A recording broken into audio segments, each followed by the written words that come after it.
taken me 25 years to come to the conclusions that I have come to. And I want to tell you that one of the biggest things I discovered in my work was the existence of a supranational committee composed of three. What if I told you that behind everything, the wars, the economic collapses, the chaos, the conspiracy theories about civil war, the shifts in culture, what if that wasn't just by coincidence or just chance? What if it was by design, a blueprint authored by a council so powerful, so hidden that most of us would dismiss it as a fantasy or, quote, conspiracy theories, like a lot of people have done so in the past when it comes to a lot of the things that are going on right now at this very moment as we speak in 2026. Many of us spoke about many subjects out there in the media, YouTube, Instagram, MySpace, or whatever the like.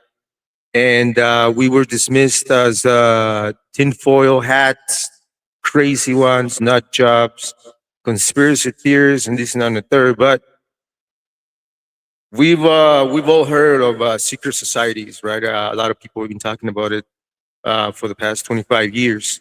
The Bilderberg Group, so on and so forth. But what about a group older, deeper, and more shadowy than them all? One known only as the Committee of 300, also called the Olympian Council, a name that suggests its members see themselves as modern gods. And when I bring this out, I want to connect it with Greek mythology, and it's gonna make sense later on as you guys continue to listen. And I'm gonna connect the dots when it comes to why the title of this video is "Are the Olympian gods operating out of the United States?" Well, we're gonna see. So. They're also called the Olympian Council. The Committee of 300 is also called the Olympian Council, a name that suggests its members see themselves as modern gods shaping our destiny from the shadows. And I did a video about the shadow government, right, and how they operate and how a lot of these concepts began within the CIA and the military complex when it came to like a continuation of government in case of such and such, whatever you guys fill in the blanks, right? Whether it be nuclear wars, World War III, or whatever the like, or an attack on the USA because of what happened during Pearl Harbor when the Japanese began to basically Kamasaki, right? The airplanes that were committing suicide against the carriers of the United States. So that was basically what jump started the atomic bombs being dropped in Japan. But anyways, so there's a shadow government, and so it all goes back deeper than that, right? So what if, right? Because at the end of the day, a lot of the things that we see right now, whether it be left or right or middle or whatever, conservative versus liberals and whatnot, and they always want to keep us in a certain mode of divide, so that we are not united under one mindset, one understanding, one spirit. Because if that day comes, then their whole system collapses, right? So they want us to keep, they rather keep us divided and in these binary systems, right? Left and right, up and down, and whatever the like, right? So um, so that's the whole idea.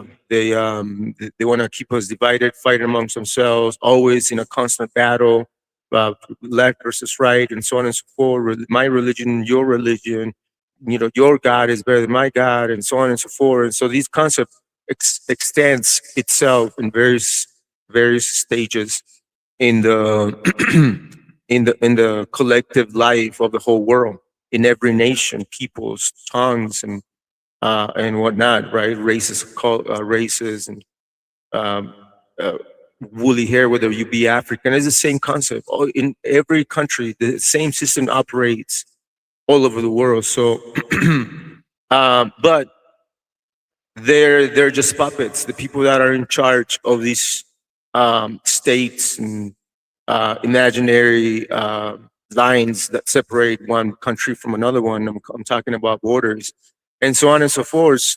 So it's like I was watching a video, and there was it was a guy saying like, okay, so who who gave them the waters so that we are charged with waters, right? And so it continues to explain like all these made up ideologies that keeps us fighting amongst ourselves. And when I talk about amongst ourselves, I'm not just talking about it in the United States.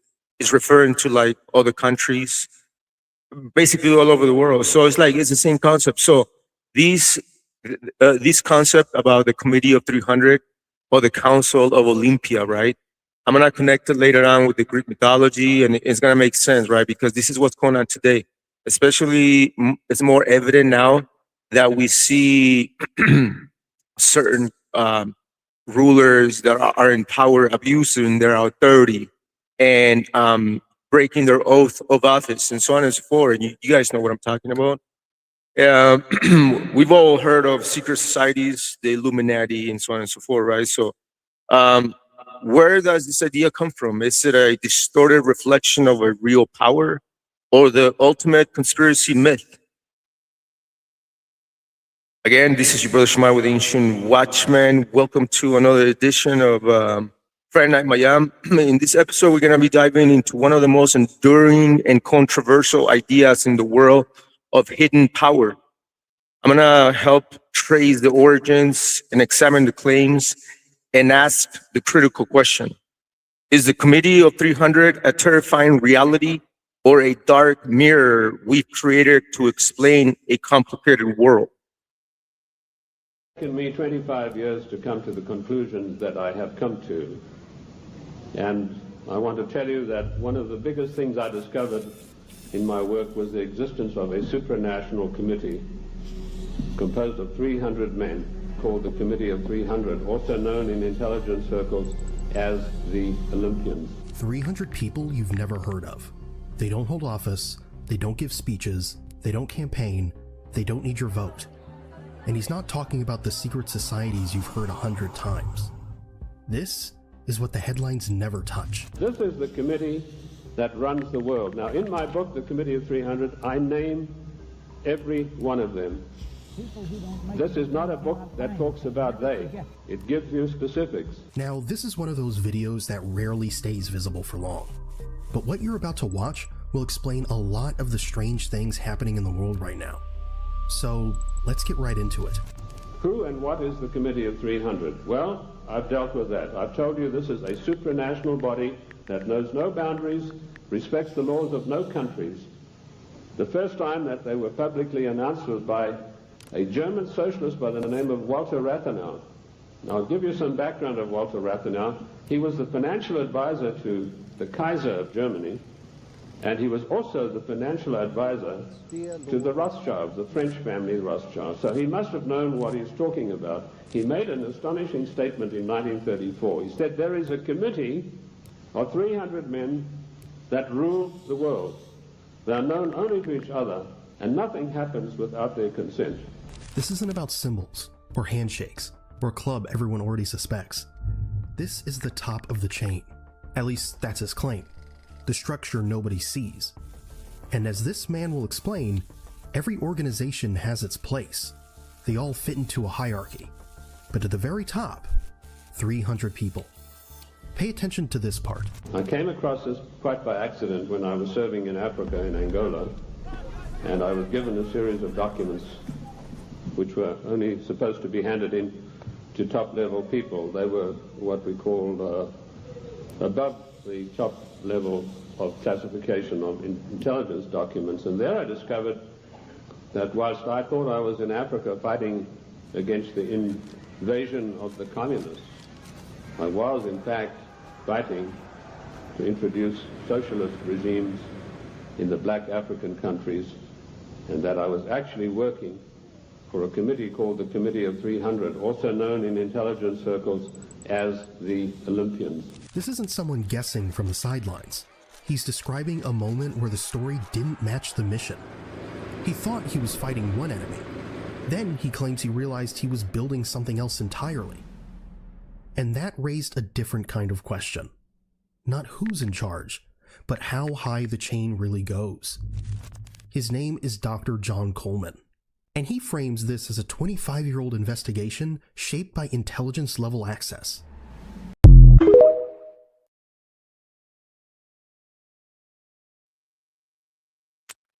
So, this theory that we're talking about, right, the Committee of 300, is a theory that gained significant traction from Dr. John Coleman, which is the guy that you guys just saw right now. He was a former British intelligence officer that turned a conspiracy theorist, right? He has a book that he wrote in 1992. It's called The Committee of 300, where basically a lot of these concepts came out way back in the day. You see what I'm saying? So a lot of this stuff just goes back to a lot of years back, but since it wasn't being visible, it was just kind of like hints here and there all over the world, and people didn't just follow the trail and just forgot about it. And now we're in 2026, and we can see what is really going on in the world, bro. Like, you're mind blown, because a lot of the stuff that we talked about way back in the day, we ourselves were convinced that we were telling the truth. We were convinced that what we were saying, it was nothing but facts, and that was it. But people didn't take it seriously, and so on and so forth. And so people forgot about it. And then obviously, you guys know there was a program by the CIA saying that whenever there's a fact that's coming out, or we're being exposed, or certain of our projects are being exposed, you guys can just label it as like a conspiracy theorist and stuff, tinfoil hats. And there was a lot of propaganda that went around and began to slander campaign at a collective in the whole country, in order to silence like the voices. You know what I'm saying? So a lot of people kind of like, we went underground, and so on and so forth. A lot of people went underground. And but now it has resurfaced, right? So now we're in 2026, and we can see that a lot of the things that many of us spoke about is coming to the light, and there it is right there. And so that shows that we are in the age of revelation, right? The age of apocalypse. The word apocalypse in the Greek, it just means the age of revealing, right? Or to reveal. So what is there to reveal unless something's hidden away? And so there's many things that are being hidden away for quite some time. Anyway, so Coleman, the guy that we just watched, Dr. John Coleman, which is a former British intelligence officer, claimed that the committee is a continuation of an ancient secret society, like the Illuminati, right? Everybody knows the Illuminati. I mean, it's the most famous one, right? And is composed of the world's most powerful families in banking, industry, royalty, and intelligence agencies. See that? So, so they propose, right? Like these theories propose that this Committee of 300, or the Council of Olympians, right? They're the ones orchestrating wars and revolutions to profit and increase control. They're the ones engineering economic crisis to consolidate wealth. And what are we seeing right now? What have we seen since George Bush was in office, right? A lot of the big companies, BlackRock and so on and so forth, all these bankers, they've been buying the housing market, right? They can manipulate the market and so on and so forth. We saw that just like 6 months ago when Marjorie Taylor, right, the Republican, right, she was basically, they were doing inside trading with Trump, right? Even Trump gave the signal on his Truth Social and so on and so forth. So a lot of these things are being manipulated by people that are on top, by puppets that work for certain governments that we're probably not aware about. Now, mind you, are these facts? I don't know, right?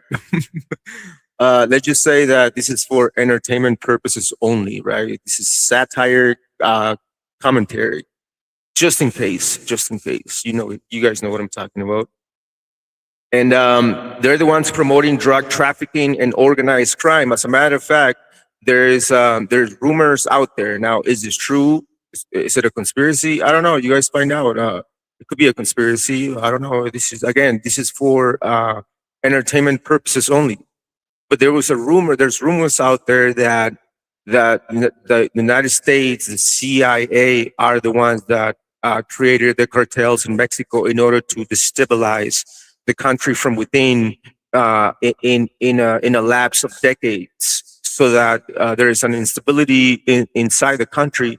In that way, the USA can basically take over, like they did and took over certain land of Mexico way back in the day. So, you know, even you guys heard like Stephen Miller and Donald Trump. They're talking about controlling basically the Western Hemisphere because they're the superpower. They're the ones with the big guns and so on and so forth. So, you know, it's part of the same plans that they have.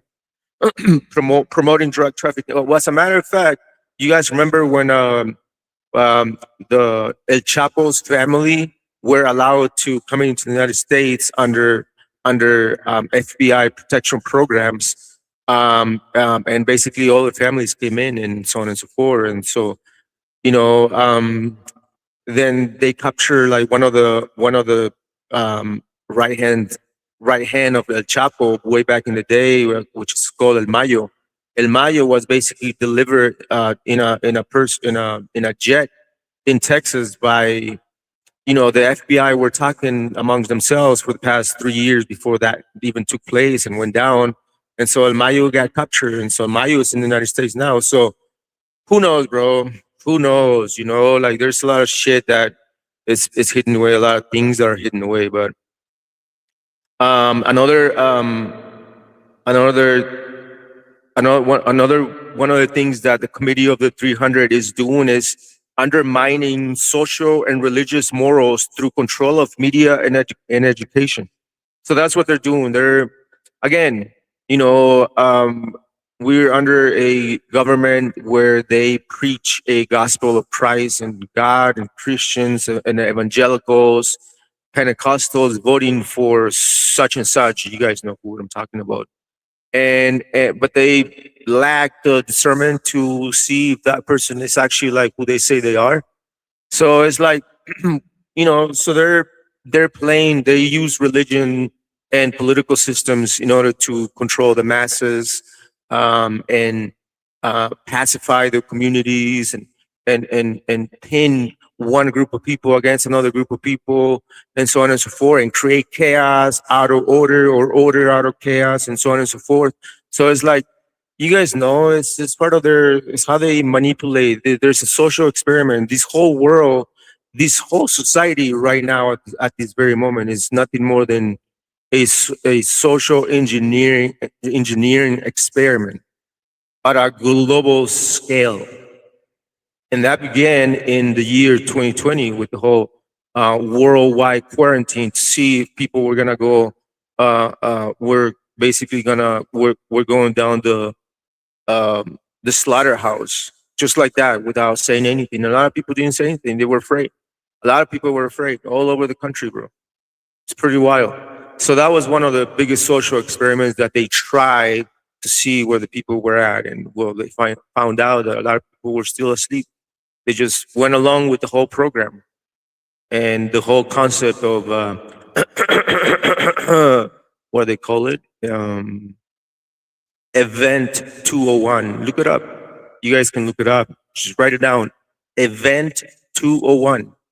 That was like a year prior to before the whole quarantines. You guys know what I'm talking about. Anyways, so and another one is the depopulation agendas through pandemics and sterilization programs, like the ones they did in Puerto Rico when they basically went and injected women without their consent and knowledge with certain medicines or chemicals or whatever the like, biowarfare, in order to sterilize the populace or whatever.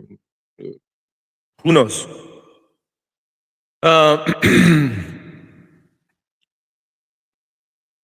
See.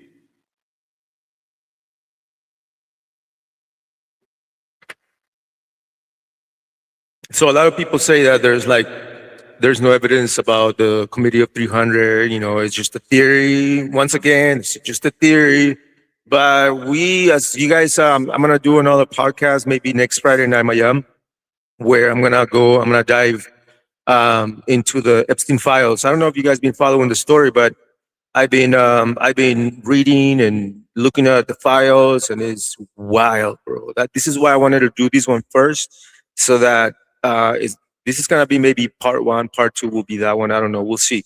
But I wanna give you guys just a small glimpse of what's out there, but because it's connected with what we're talking about. This committee of 300 is out there, whether it be 300, now it's 400, now it's 700, who knows?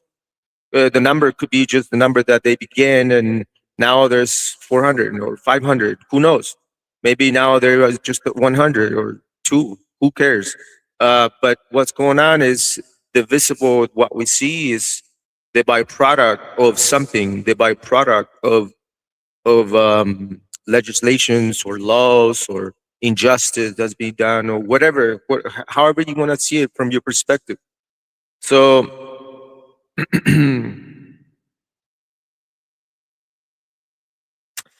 Now, another name that the Committee of 300 is known by is the Olympian Council. Now, and I'm gonna give you guys like the breakdown of why is they call themselves the Olympian Council.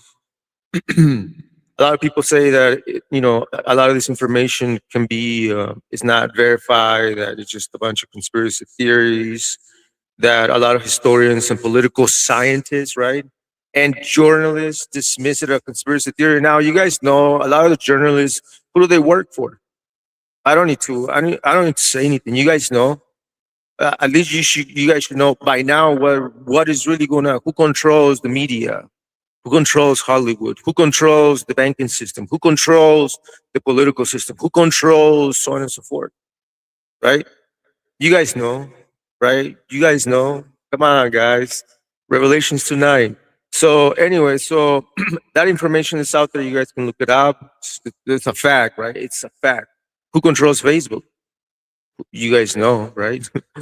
So they're here. They're everywhere, and so this is one of the things that got John F. Kennedy unalive.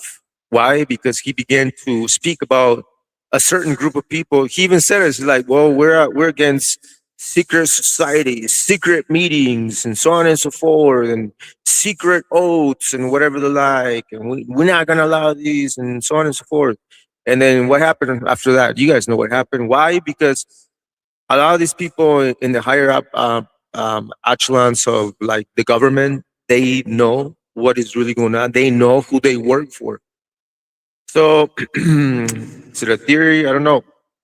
I don't know.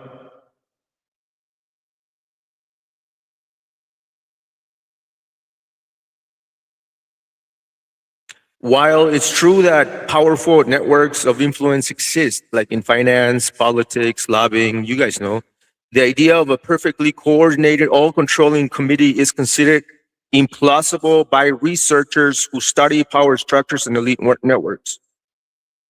So that's just another take. I wanted to bring the other take, because a lot of people don't believe in a lot of these things. But when you guys begin to dive deep into a lot of these corporations like BlackRock and the Builder Group and the Rothschilds, the Club of Rome, and you guys continue to dive deep, you guys will know that a lot of these people, they know themselves, they know their families, they call themselves on their they talk to each other on the phones, and they take trips together, they play golf together, bro, they go to parties together, they whatever, bro, like Like, you guys heard that saying that they're all they're all in the same club, but you ain't in it.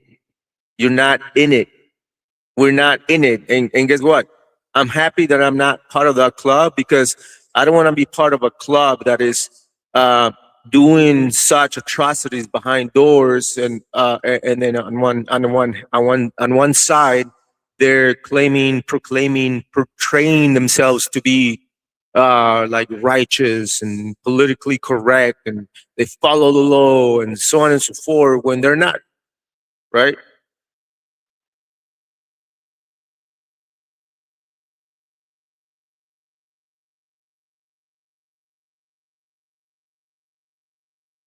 So, where does that leave us? We've journeyed through the claims of a clandestine global aristocracy, the Olympian Council, pulling the strings of history. We've heard the eerie consistency in the theory, the way it connects dots across centuries. And we've also heard the overwhelming skepticism from historians and researchers who see it not as revelation, but as a classic, potentially dangerous conspiracy narrative. And this is how they label it all the time. It's like, the nut jobs, the tinfoil hats, and so on and so forth. Perhaps the most powerful takeaway isn't whether the Committee of 300 exists as a single smoke-filled room. It's about what the belief in it reveals. It reveals our deep-seated anxiety about unaccountable power. It reveals our instinct to find patterns, even where they may not exist. And it forces us to confront a real and messy truth. The global influence is wielded by networks of wealth, politics, and ideology, often opaque, often interconnected, but far more chaotic and competitive than any single committee could ever be. The legend of the Committee of 300 endures because, in a strange way, it's easier to imagine a room of villains than to face the unsettling, decentralized nature of true power in our world. So, and the connection to the Olympian Council, right? Now, I'm gonna show you that a lot of these people claim to be from Greece, from Rome, from like the great ancient civilizations, right?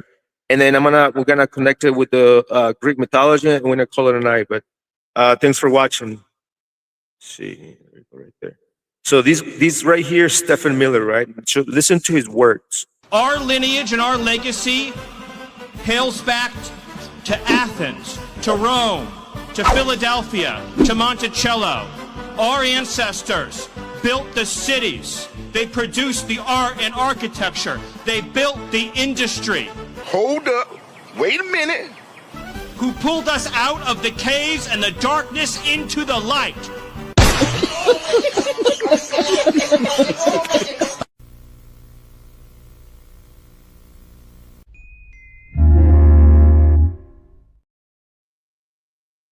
Anyway, so now we heard about the Committee of 300 and how they're also known as the Council of Olympus, right? Now, Olympus, what was Olympus back in the day? So Mount Olympus, it was basically the divine abode. It was not just a physical mountain in Greece, but a mystical, unreachable paradise above the clouds. It was a place of perfect weather, harmony, and divine splendor. Now, these right here represents the absolute separation from the mortal world. The gods lived in a realm apart, symbolizing their otherness or superiority, right? They see themselves better than the people that they govern or the people that they elected, like today. A lot of these individuals feel like they're untouchables, that the law does not apply to them. This is the whole concept of why they're also called the Council of Olympus. Why? Because they see themselves as divine beings that are exercising their divine right to rule. Kind of like that famous paint of a white woman, basically in white robes, crossing across the plains of the United States from the east to the west, right? Symbolizing that they have the divine right to basically rule and inhabit the earth. So Mount Olympus was a divine abode, right? Now the Olympian Council is basically the divine government, which is made up of like 2, 4, 6 like main gods, like Zeus, Hera, Poseidon, Athena, Apollo, Artemis, and so on and so forth. Now, the reason why they see themselves as like the gods or the untouchables, so that they're the ones that are above the law, is that they see themselves as anthropomorphic but superior. They had human forms and emotions, right? Kind of like the ancient gods, like Zeus. He looked human. He could pass as a human, right? But they had human forms and emotions, love, jealousy, anger, but possessed superhuman powers, beauty, and immortality. Now, the speech that we just watched about Stephen Miller, if you guys watch the whole speech, it talks about what we just read right now. That a lot of these gods basically possess superhuman powers, beauty, and immortality, and this is what they're talking about. They see themselves as they want to be eternal, powerful. This is why they're working with technologies to transfer consciousness, and this and that and the third. But that's another subject for another podcast. They see themselves as distant arbiters of fate. So they observe and intervene in human affairs from their remote heights, often treating humanity as pawns in their divine games. You see that? So in the same way, like a lot of these, the Committee of 300, aka the Olympian Council, they see themselves as the distant arbiters of fate because they're the ones doing secret meetings, taking secret oaths behind the people, humanity, and they're basically making decisions without people's consent. And so they go about their plans and they don't care about humanity. They don't care about how, the byproduct or the product of their choices, and so on and so forth. And the gods of Olympus saw themselves as masters of domain. Each god ruled a specific aspect of the cosmos and human experience, the sea, the war, love, etc., right? Suggesting a complete system of control, which is basically how this Committee of 300 works. They work in the same way that the Olympian Council works as well, like the Greek mythology, because they saw themselves as God, they saw themselves as masters of domain, distant arbiters of fate, and they were anthropomorphic but superior, right? They were humans, but they were basically gods, and so on and so forth. So in the same way, these committees see themselves as the Council of Olympus because they see themselves as the gods too, because they can decree fates, they can create a pandemic overnight and spread it out, and that's it. So that's why the framework from the Greek mythology is basically the same label used as the Olympian Council, and it paints a picture of how this group works. They think themselves to be separate and above, meaning they're above the law. This is why you have the MAGA regime right now. They're ignoring court orders. They're ignoring supreme justices and so on and so forth. They're violating the Constitution. They're violating people's rights, bro. Like, it's pretty wild out there, bro. So they see themselves separate and above, living in a metaphorical Mount Olympus, quote, of secrecy and untouchable privilege. They feel like they're all powerful and arbitrary, wielding godlike control over world events, economies, wars, with motives inscrutable to ordinary people. See, a lot of people don't even know about it. They're organized. They organize and have a domain specific, like a lot of the governments of the world have. Allegedly having members who control specific spheres, finance, media, politics, etc., mirroring the Greek gods' domains. You see that? So this is why the Committee of 300, aka the Council of Olympus, right? They see themselves as basically godlike figures on this planet, basically doing whatever the f they want, whatever the heck they want, in order to advance their motives and their narratives and take away those who speak against it, and so on and so forth. And so you see, so I mean, it's true, it's not. I mean, we see a lot of these players that are out there, bro, in every realm, in every stage of the societal structure today. We see that. You guys see that who's ruling the finances. You guys see who's in these various places within the three branches of government and beyond that, right? You guys see what's going on, not just here in the U.S. I hope there's a lot of stuff going on in all the parts of the world. So these committee, could it be 300? Could it be 400? I don't know. Who knows? So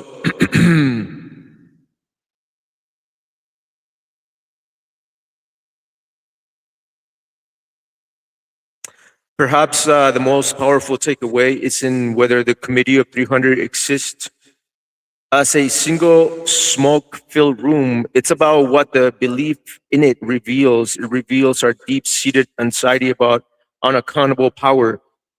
It reveals our instinct to find patterns even where they may not exist. And it forces us to confront a real and messy truth: that global influence is wielded by networks of wealth, politics, and ideology, often opaque, often interconnected, but far more chaotic and competitive than any single committee could ever be. The legend of the Committee of 300 endures because, in a strange way, it's easier to imagine a room of villains than to face the unsettling, decentralized nature of true power in our world. Anyways, that's all I got. Thank you for listening. If you guys have any questions, drop your questions, share this video. This was you, Brother Shamar, aka the Water Wizard with the Ancient Watchman. I want to show, before I leave, I want to show you the same video that I showed you guys earlier, but this one's in German, right? And the reason why it was made in German is because a lot of people are comparing Stephen Miller with Joseph Goebbels. Unsere Abstammung und unser Erbe reichen zurück nach Athen, nach Rom, nach Philadelphia, nach Monticello. Unsere Vorfahren bauten die Städte, sie schufen die Kunst und Architektur, sie bauten die Industrie. Du hast nichts, du bist nichts. Du bist Bosheit, du bist Eifersucht, du bist Neid, du bist Hass, du bist nichts, du kannst nichts bauen, du kannst nichts produzieren. Anyway, so he just went on saying that, like, exactly what we just read earlier about how the Olympian gods see themselves. So that's basically what they expose themselves with, their hatred and ideology of division and so on and so forth.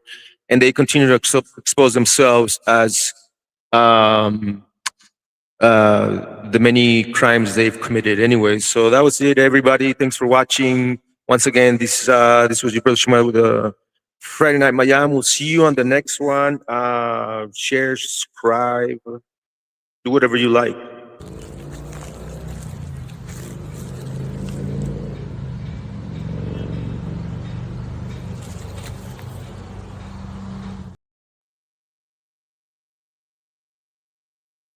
Bigoted, mix the condescension with some ignorance. He ain't your prophet. Take one look in his closet, skeletons scattered all over the floor, like a Jackson Pollock. Friends with the devil you know, the devil you don't is on his payroll. And all of his sadistic sycophants, ignorant hypocrites, mumbling gibberish like it's only free speech if it's bigoted. Mix the condescension with some ignorance. Thoughts and prayers for the innocent, that's the best that you're gonna get. No king, no God, just like